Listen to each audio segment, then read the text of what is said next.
What's up, fight fans? Welcome back to the MMA Wiz Kid, where a kid calls the fights before the pros do. I'm Brody, your host. And I'm your co-host. The heavyweight of honey buns, the destroyer of Doritos, the snack-eating samurai himself, Snackzilla! I guess I'm ready to eat a lot of snacks and have some fun with you. He's getting hungry. Hey, don't forget to subscribe, ring that bell, and do anything else you're supposed to do on here to get this thing circulating so more people can see the MMA Wiz Kid himself. I was about to say, you don't know anything about YouTube. Today we're recapping UFC Fight Night Vancouver and looking ahead at UFC 321. Let's dive into it.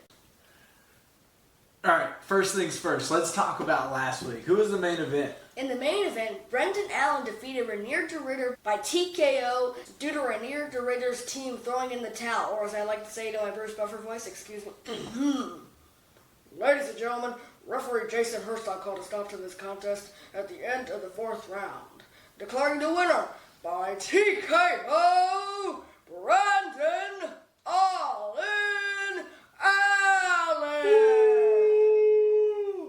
Yeah, what a fight, right? Really, it seemed like it was one-sided after the first round. Reinier de Ridder almost had him choked out. Yeah, first round, Reinier de Ridder looked awesome. Yeah, but then in the second round, he slipped off Brendan Allen's back. And that's when the whole fight changed. It seemed like it was just going to be Reinier de Ridder, but Brendan Allen flipped the scripts. He really did. And then come round three, at the end of the round, Reinier couldn't even get up almost. I know. He was like, oh, I can't get up. Mommy, I want some breakfast. And then at the end of fourth round, he was gassed. Reinier de Ridder was on the bottom position most of the fourth round. Yeah.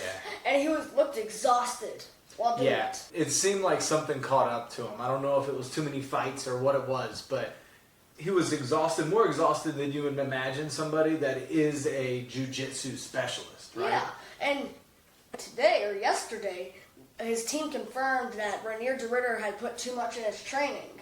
I mean, that would kind of make sense. It could be. And, it's just sometimes you just overdo it. I think he cuts 30 pounds every single weight cut. This is his fifth fight in the last 12 months. I think so. Yeah, so that's a lot. That's taxing on the body. And, hey, big win for Brendan Allen, though. Brendan Allen looked great. He's back in the top 5 now. Hey, after de Ridder defeated Whitaker, now Brendan Allen defeating de Ridder, it puts him right up there in the upper echelon of these guys all over again. What do you think's next for him? I don't know. All right, who else was on last week's card? Mike Malott surely delivered that he is a top welterweight. And he's really good at throwing some low blows. I mean, he hit Kevin Holland twice in the groin. I mean, the first time it was like, but then the second time, Kevin went the full 5 minutes with that low blow. Yeah. And the only reason that he kept fighting was because he was forced to. Yeah, I mean, if he could have taken longer, he would have. It seemed like the whole rest of that round, he was just hurting still. So, big ups to Kevin Holland for how tough he is and willing to go for it. But, hey, big win for Mike Malott. But I have to say that groin shot definitely played a factor in the rest of that fight. It wasn't the first one. It was the second one. That's right. Who else last week? Before that, Iman Zahabi getting that split decision win over Marlon Chito Vera. Do you think it deserved a split decision, or do you think he won? Do you think he got it 2-1? Yeah, Marlon Chito Vera didn't seem too happy about the decision. Like at the end of the first or second round, he was like, yeah. Oh yeah, they mean mugged each other for a little bit, huh? Yeah. Like they're not fighting already. It's like, what's the point of that? It's like he was at Sean O'Malley. He's like, I want that belt! I want that belt! That's quite the accent there. I don't know what it sounds. That was a big win, though, for Iman, and it puts him up in the upper echelon. I think he called out Sean O'Malley. Wow. But I don't think that he's going to get Sean O'Malley. No, you don't think so? I think he needs another big win before that one. What else? Anybody else last week that you want to highlight? Before that, Manon Fiorot. We thought she was done. But she proved that she is still up there by beating Jasmine Jaskevicius by first round TKO. She looked good. It was like this. And she was like, back up, back up. Perfect timing by Manon. Yeah. Well, she's a striker, and she showed that she deserves to be in the top, and that title shot wasn't a fluke. Like, she deserves to be there. It's just Who beat her in the title fight? Valentina Shevchenko. Yeah. So Valentina just proved that she's the better gal, right? I mean, if Manon Fiorot fought like that when she fought Erin Blanchfield, she could have really built up some anxiety when she fought Valentina Shevchenko. Yeah. But she got the decision win. Now, who's the champ in that division? Valentina Shevchenko. Well, that puts her right back up in the title contention again, right? Who do you think she's going to face next? I don't know. Yeah. Maybe you put her against Alexa Grasso? Good call. Yeah. Because that would be a good fight. Yeah, I like that idea. Let's finish off last week's with a couple little rapid fire. Ooh. What do you think? Charles Jourdain defeated Davy Grant by guillotine in the first round. That was a nasty guillotine. Yeah, really was a good win for Charles Jourdain. I like him. He's fun to watch. I think he was in 45, and everyone thought that he would be slower at bantamweight, but before he fought Davy Grant, he fought Victor Henry and was successful by a guillotine. It's like he's on a guillotine streak right now. He's guillotine streak, and what's Walter Walker's on a what streak? A 3-fight winning streak. By what? Heel hooks. Oh, so he's on a heel hook streak, and he's fighting this weekend, so we'll talk about that later. Anybody else? Drew Dober defeated Kyle Prepelic by third round TKO. He needed that. He was 0-2 with the rounds, and he gave this bad low blow to Kyle Prepelic. It wasn't even that long, but the ref took a point away from him. Yeah, I thought they didn't take points away unless it was intentional, and that was like his first warning. The ref never gave him a warning. He just took a point from him. And so Drew Dober said, okay, I got to go out here and finish this fighter. I'm definitely going to lose. Yeah, and how did Mike Malott sort of get out of the Kevin Holland situation? Well, a lack of consistency in reffing, right? Maybe that was a new ref. It could have been. But I tell you what, Drew Dober. After that, he was just like, everything's at the line. Let's go. Oh, yeah.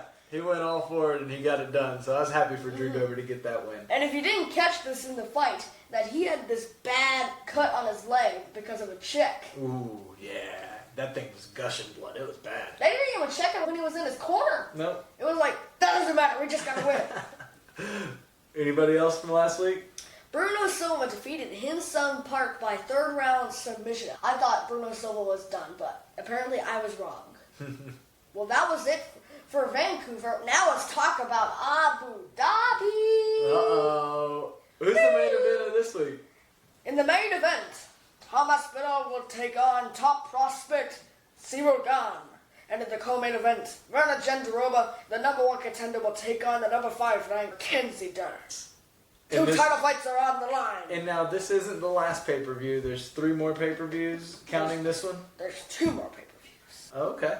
Until Paramount. Whoop, whoop. Everybody's excited about Paramount. Because you don't have to pay for the pay-per-view, but you have to pay for Paramount Plus, so sorry about that. Well, we pay for ESPN and everything else, so it'll be fine. What do you think about this main event? This fight has been booked for almost 5 times. Yeah, I feel like Aspinall was the one chasing after Gane when Gane was at the top, and Gane didn't want it. He kept ignoring Aspinall, and now Gane wants it because Aspinall's the title, so... It was like this before. Yeah, it's just a little fly. I don't want it. The time after that, no, I don't want it. Not again. Again. But then he's like, oh, I'll take it. Well, I'm excited that Aspinall's getting to defend his belt, and the John Jones stuff is kind of behind him, and hopefully this heavyweight division can keep flowing and back to where it used to be, right? Yeah. What about this Mackenzie Dern and what's her name? Virna Jandiroba. So now that is a title fight. And that's a rematch, too. Okay, but neither one of them have the belt. Because I said this a few episodes ago that Zhang Weili is vacating her title to fight Valentina Shevchenko at UFC 322. Okay. So the title is now vacant for the 125 ladies. Not until the fight starts. Ooh, give me some specifics. Tell me more. Like, once the fight starts, Zhang Weili is no longer the champion. But she is still currently the active champion until the fight starts. Yes. Okay. Learn something new. For all you fight fans out there, I hope you just learned something too. I think they've learned it before because there's been a lot of vacant title fights this year. So Mackenzie Dern, she's got a jiu-jitsu background. Virna Jandiroba, I feel like she's a jiu-jitsu background as well, right? So this could be a high-level jiu-jitsu affair, or it could be all striking because neither of them... Hold the horses! The weakness of Mackenzie Dern in the last fight was the wrestling. She was not that successful with wrestling in their last fight when they fought each other. She only got 2 minutes of control time while Virna Jandiroba got almost 3 minutes of control time. So a lot of it was striking, though. But then she flipped the scripts. She started striking. Who won the last fight between these two? Mackenzie Dern by unanimous decision. Okay, so it went the full distance, but only 3 5 minutes was on the ground. Okay. Wow. What are your take on this? What do you think's going to happen here? I'll save that for the end. Who else is on this card? Before that, Umar Nurmagomedov coming back to face Mario Bautista. Ooh, this is a big fight, and I think the fun part and the interesting part is going to be, did anybody learn from how Merab beat Umar? That was one of the closest fights I've ever seen Merab be in. Yeah. Well, and he got beat by Merab. He really did get beat. And it was that 5th round that changed the fight. It was, but did anybody learn anything from that fight and how to beat Umar? Because now, does Bautista implement the same game plan as Merab did? Bautista is coming on like a big win streak so far. Who's he beat lately? In his last fight, he beat Patchy Mix. Before that, he beat Jose Aldo. And before that, he beat Ricky Simone. Yeah, so he has been hot. He's hot. Hot. And now I what can about, feel the heat. who's Umar fought in his last several fights? He hasn't fought the most highly anticipated fighters. Okay. He's only fought the fighters that have won 20% of their fights. Well, but in his defense, he fought Merab, and before that, he beat Corey Sandhagen. Yeah, that's the only biggest name on his fight career other than Brioni Barcelos. Okay. Well, it should be a big fight. I mean, we'll see, because if Umar gets this win, it might put him right back up there facing Merab for a title again. Well, I think he might need another fight. Now, hold on. Merab's got a title fight coming up, right? Against Peter Yan. Okay. I said that in my last show. Wow. You got it. You're all over it. Man, you got an attention span like a goldfish. What's a goldfish's attention span? 1 second. Oh, I guess that's about accurate. Who else is on this card? Alexander Volkov is taking on Jailton Almeida. That is a big one. I'm excited about that. Heavyweights. Jailton Almeida's going to try and take him down. If he doesn't get him down, Volkov's going to die. Hold your horses again. Volkov should be the one that's fighting for the title. Because when he fought Ciryl Gane in his most recent fight, and that was Cyryl's most recent fight too, that was totally Volkov. But that was a boring fight. You told me we don't talk about boring fights because it's fight. But that was a boring fight, you have to admit. I am totally admitting that. I think the judges were robbed right there. Yeah, so if the judges would have had the roles reversed, Volkov should have won. But yeah, so Volkov could very well easily be fighting for the title instead of Gane. So Volkov's got a lot to prove. He's really looked great these last several fights.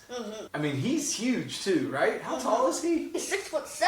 Wow. Yeah, he's tall. He looks like a giant. When he was fighting Aspinall, he looked way taller. Plus, I think, did he have face surgery or something? Because he looks totally different now. Must just be age. It's what happens to all of us. But he looks younger. Oh, he got younger with age. That's a beautiful thing. Oh, come on.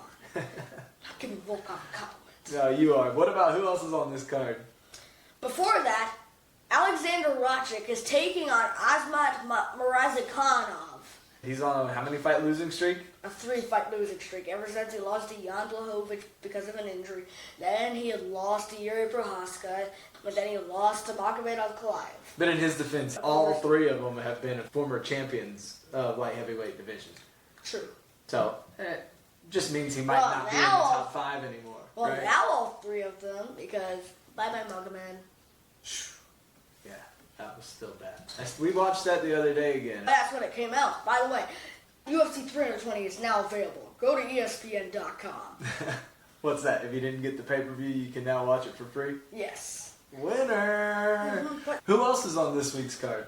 And before that, Nasrat Haqparast is taking on Quinlan Salkild. Ooh, that'd be a big fight. I like that. And Quinlan Salkild is taking this on short notice. And Nasrat's the one who looks... Kevin Gastelum. Yeah, he does. He's like the mini Kevin Gastelum. He is. Mini Kelvin Gastelum. They look so similar. He's lost to Drew Dober, King Green, a few other guys. But who's he beat? He's beat some good guys too, hasn't And he? his most recent fight at UFC Fight Night, Cop versus Amabayev, he beat Esteban Ribovics. Okay. Which I feel like they keep talking about.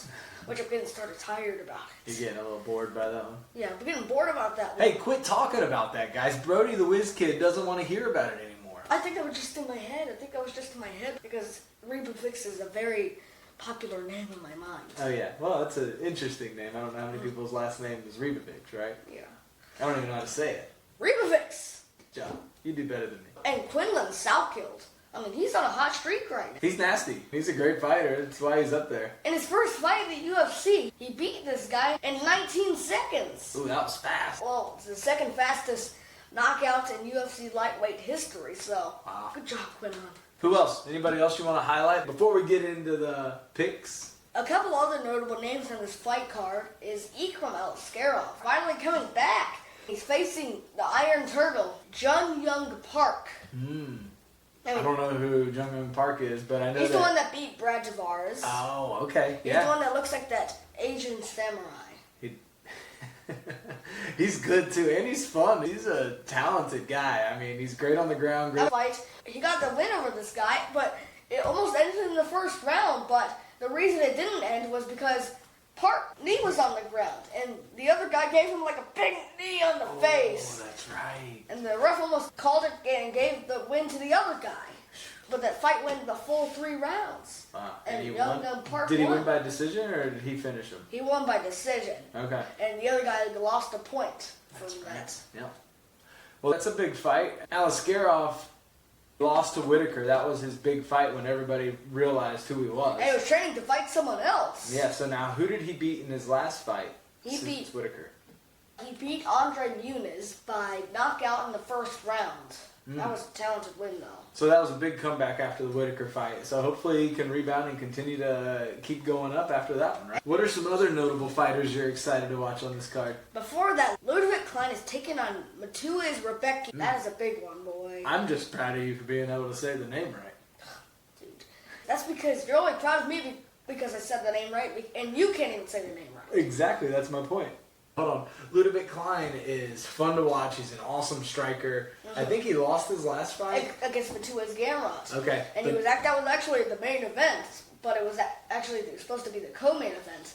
But evidently later they found out that Macy Barber got sick. You have a memory that is like a steel trap. You can capture something one time and it just sinks in there. Like the fact that you know that and remember that is impressive. Well, that was only a few months ago. Kudos to you.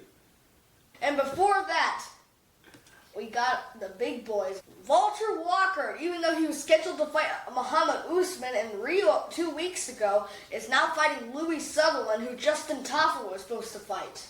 Okay, so he's not fighting. Usman, I think, got in trouble for having some kind of supplement in his body he wasn't supposed to. Drug test? I like think a drug so. test. Failed a drug test. So Walter Walker is now going to go for a heel hook against Louis Sutherland, is what you're telling me. And Louis Sutherland, like we talked about a few episodes ago, he's from a different organization. He seems pretty good, though. He must be good, but let's hope he can defend a heel hook, because if he can't, it'll be a short night for Walter Walker. Walter Walker beat Chidi Njoku. Oh, yeah? And he's been around for a while. Yep.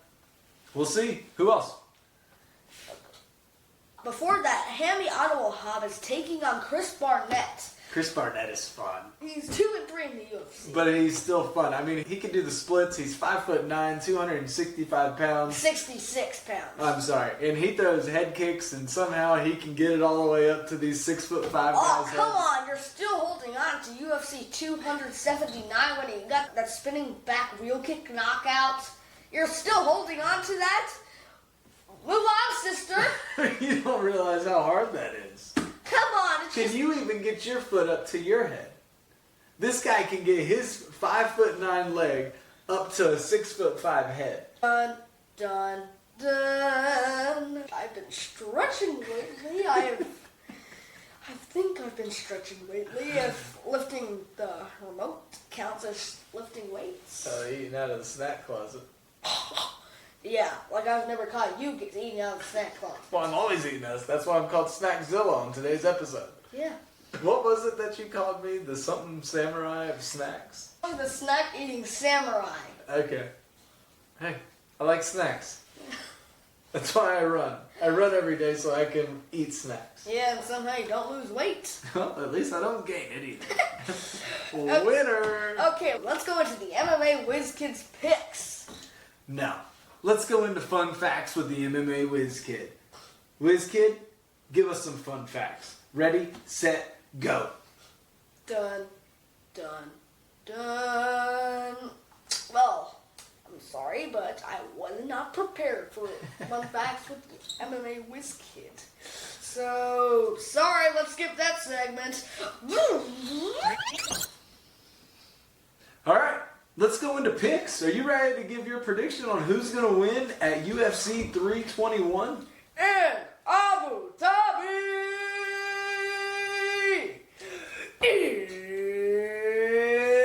It's time!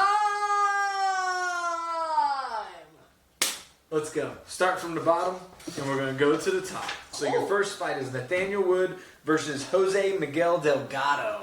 I'm going to have to go with Nathaniel Wood. Yeah? How's he going to finish this? I think he's going to get it by second round or third round knockout. We shall see. He's got some powerful striking. Is he a favorite in this fight? I don't know. You don't know. All right, Walter Walker versus Louis Sutherland. Is a heel hook coming? What do you think? It's going to be heel hook.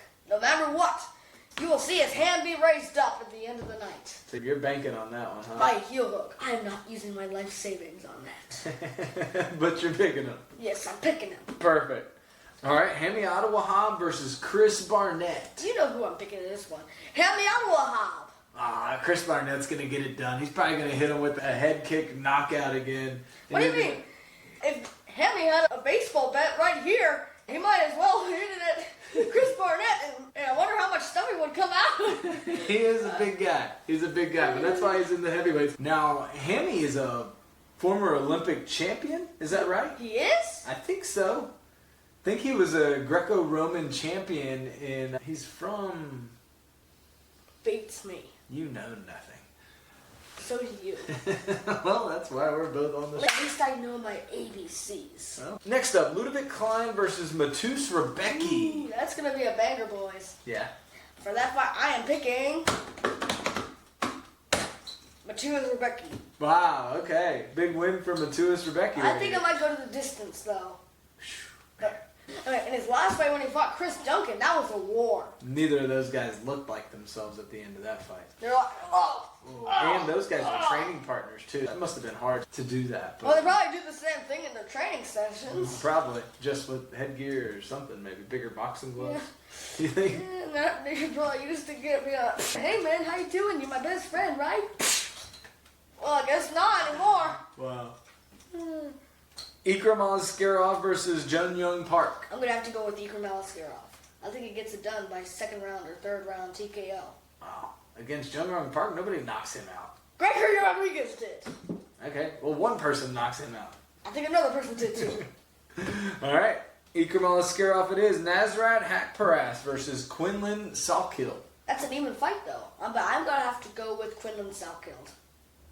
Okay. A new up-and-comer. Now let's dive into the main card. We got Alexander Rakic versus Azamat Mirzakhanov. I'm going to have to go with Alexander Rakic. Okay, do you think he's going to get it done inside the distance, or is it going to a decision? Might be third round TKO. Okay, third round TKO for Rakic. Alexander Volkov versus Jailton Almeida. I like Almeida and all, but I'm going to have to go with Alexander Volkov. He's hot. He looks great. Even though he's the underdog, I'm going to have to go with him. But he's going to have to stop the takedown. You think he can stop the takedown? The takedown is what got Jailton Almeida into losing to Curtis Blades. That's true. In UFC 299, O'Malley versus Vera 2. Wasn't that because of the elbows? Yeah, that was because of elbows. And evidently, it was like, and then he fell asleep. That is his game, is taking you down and beating you that way. Yeah, I had to look back at when Volkov fought Tom Aspinall. It was just one takedown. That was it. I hope he can stop the takedown here. But you think he's stopping the takedown, and Volkov's going to get the win. Mm-hmm. All I right. think if he could defend the takedowns enough and he just throws some strikes with it, I think he can win. Well, he's long. He can keep a distance. He'll do great. I think he'll be fine. Umar Nurmagomedov versus Mario Bautista at bantamweight. I'm going to have to go with Umar Nurmagomedov. Is he going to get the title shot after he wins? Heck no. Wow. Okay, you heard it here. Virna Jandiroba versus Mackenzie Dern for the women's strawweight title. Who's going to be the champion for the women's strawweight after this fight? Mackenzie Dern! How'd she get it done? probably 4th round TKO or submission. Wow. Well, Virna Jandiroba's look really good, though, so it'll be a big fight. I think it'll be a tough test for both of them. Yeah, it might be. All right, main event. Tom Aspinall versus Ciryl Gane. Tom Aspinall, Ciryl Gane. And the MMA Wiz Kid is picking... And still undisputed UFC heavyweight champion of the world, Tom Aspinall. How would Joe Rogan say it if Tommy gets a big knockout? What would he do right then? Oh, he rocked him. Oh, he's throwing some big combinations. Oh, but that's it. That's awesome. Yeah. Close your eyes and listen to that. And that's it for this week's episode. Please remember to like and subscribe and ring the bell so you don't miss out on all our videos. And Snackzilla probably just still doesn't know what ring the bell means. See you after the fights. God bless.